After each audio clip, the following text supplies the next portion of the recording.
I often say to people, taxonomy is not for just high school biology students anymore. It's back-end content strategy.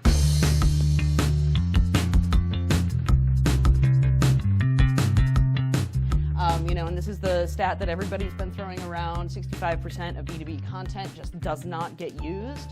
A lot of the reason for that, again, is findability, relevance, and quality. Oftentimes when I'm working with content creators, each little individual piece that they make is their star, and they're so, connected to it, and it's a very important piece of content to them.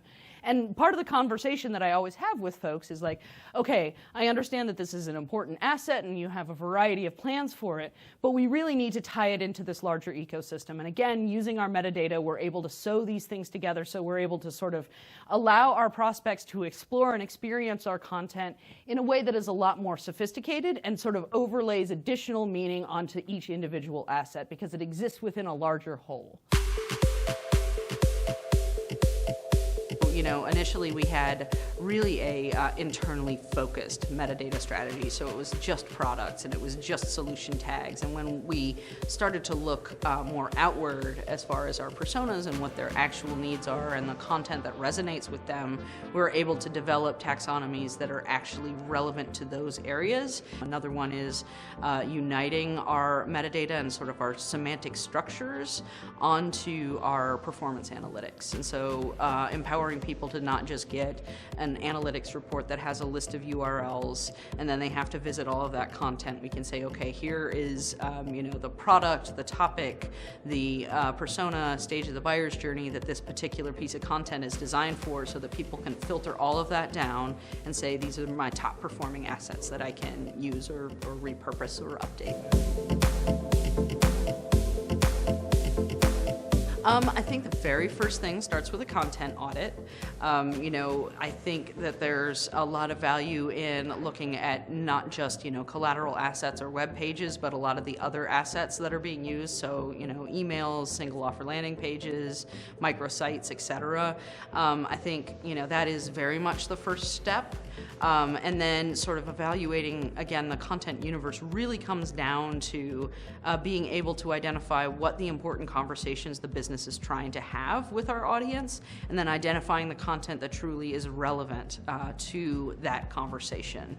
And so, we're able to say within this particular area that we're trying to educate people about, this is the pool of content that we have. These are the relationships between those pieces of content identified by different tagging structures, so that we can knit it all together into a much more, again, coherent experience. So we're not just throwing cross-links up based on what people are sort of, informally aware of, but actually being able to sort through the content that we have and be more strategic about those decisions.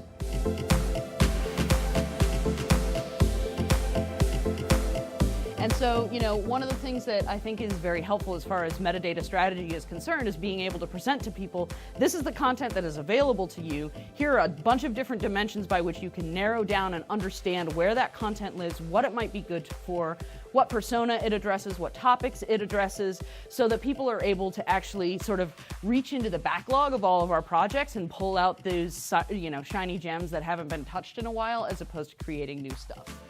Being able to provide the content strategist with the idea of, like, in order for you to go shopping for the content that's actually appropriate for the page you're building, a metadata strategy is critical, because that will allow you to get access to that information without sort of receiving marching orders based on what people have created as opposed to what is performing well and is really relevant to the page that's being built.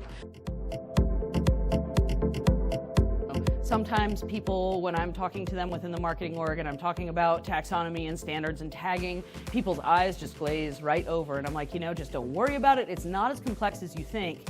And then what we try to do is actually surface the metadata to our users in a way that actually makes a lot of sense, so that they actually have some visibility into the nuts and bolts of how these things appear.